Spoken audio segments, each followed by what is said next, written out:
5, 4, 3, 2, 1, 0. Selamat pagi, salam sehat untuk kita semuanya. Baik, hari ini kita akan melanjutkan materi kita tema 4, subtema 3, pembelajaran 5 dan 6 ya. Globalisasi dan cinta tanah air.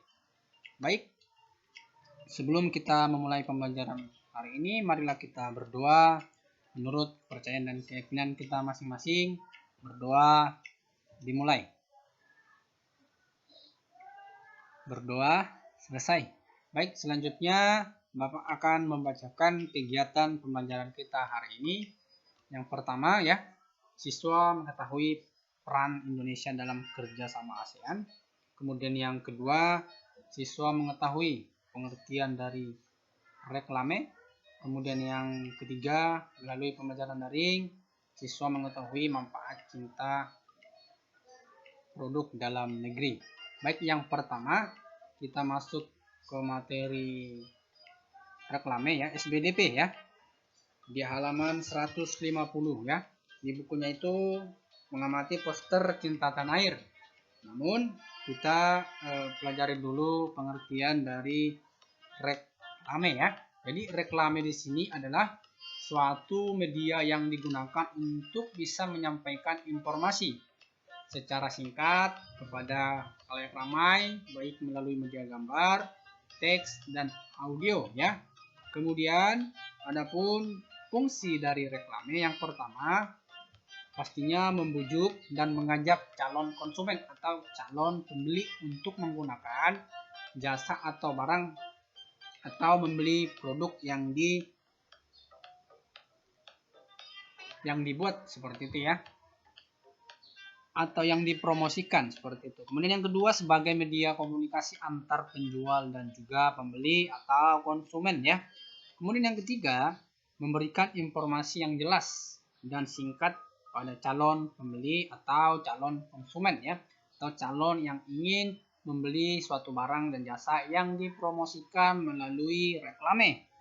Nah, saat ini kan kita tahu bahwa Indonesia masih dilanda masih dalam kondisi pandemi. Makanya dari itu sekarang kan banyak reklame tentang menjaga atau menghindari kerumunan dan lain sebagainya ya. Coba perhatikan contohnya yang ada di PPT. Di situ kan ada gambar tangan ya, kemudian hand sanitizer ya. Jadi lindungi diri, lindungi sesama dari penularan virus corona ya. Sering-sering cuci tangan pakai sabun ya. Nah, ini kan dia singkat, jelas, dan padat ya. Jadi reklame ini mengajak supaya masyarakat menjaga diri, mencuci tangan atau supaya terhindar dari penularan virus corona. Jadi sebenarnya fungsi reklame ini masih banyak ya. Dan ini yang bisa ini yang Bapak sampaikan ada 3 poin penting ya. Oke, selanjutnya mengamati poster cinta tanah air sesuai yang ada di bukunya ya. Jadi sebelumnya kita harus tahu dulu apa itu poster ya. Jadi poster itu suatu media publikasi, artinya media yang dibuat di tempat umum atau dipasang di tempat umum yang memadukan antara tulisan, gambar atau kombinasi keduanya dengan tujuan memberikan informasi kepada masyarakat atau kepada kita seperti itu ya.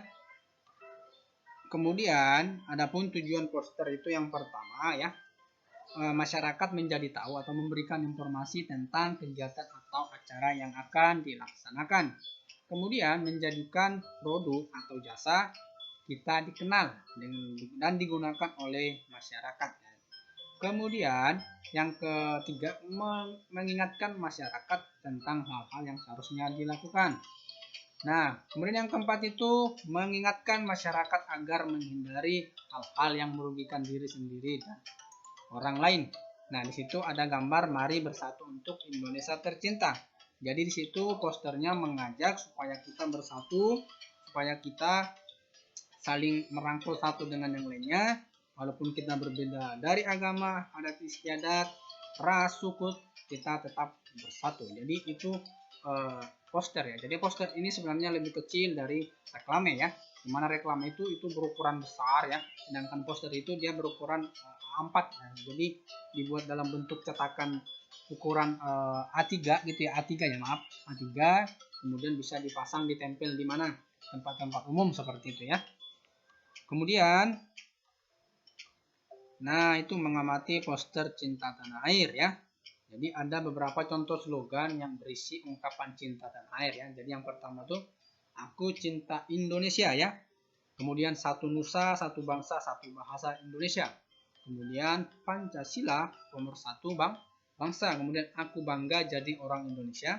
100% cinta Indonesia. Jadi itu beberapa contoh slogan yang bisa kita pelajari tentang mari bersatu untuk Indonesia tercinta ya.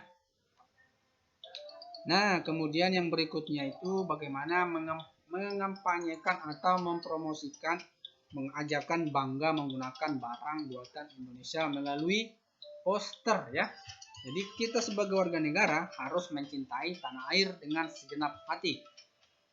Artinya kita menjaga nama baik bangsa ini melalui apa? Melalui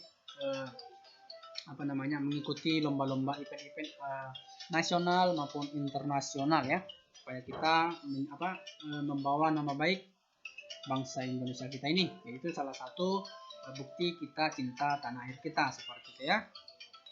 Kemudian yang kedua itu cinta terhadap tanah air dapat diwujudkan dengan berbagai tindakan atau berbagai berbagai tindakan seperti ikut mencintai barang buatan Indonesia ya. Jadi kita menggunakan barang atau jasa yang dibuat oleh masyarakat Indonesia, berarti kita menunjukkan sikap cinta terhadap Indonesia atau cinta terhadap tanah air. Kemudian yang ketiga, jika kita mencintai barang buatan Indonesia, tentunya kita akan merasa bangga saat menggunakan barang tersebut ya. Jadi itu cara-cara mengampanyekan ajakan bangga menggunakan barang buatan Indonesia melalui poster ya. Oke, yang berikutnya membaca teks peran Indonesia di ASEAN ya, halaman 151.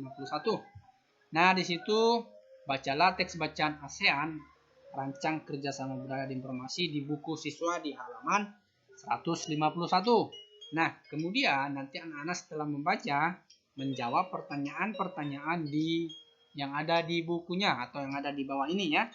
Nah, yang pertama itu kerjasama apa yang dibahas pada teks tersebut, di mana kesepakatan kerjasama tersebut dibahas. Kemudian ketiga, apa saja usulan yang disampaikan dalam pembahasan kerjasama tersebut. Kemudian yang keempat, siapa delegasi utusan Indonesia yang menghadiri pertemuan tersebut.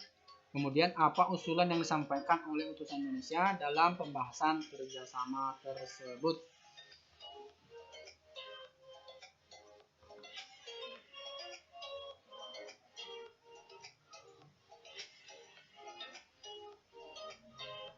Oke, selanjutnya kita masuk ke materi yang berikutnya, yaitu pada kegiatan-kegiatan sebelumnya kalian sudah belajar tentang jenis-jenis kerjasama Indonesia ya.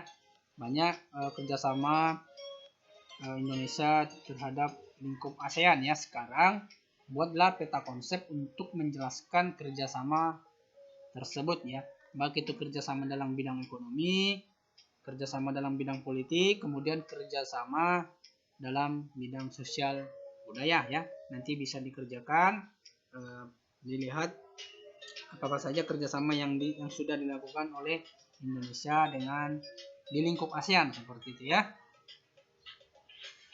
Nah, mungkin itu yang bisa Bapak bagikan hari ini.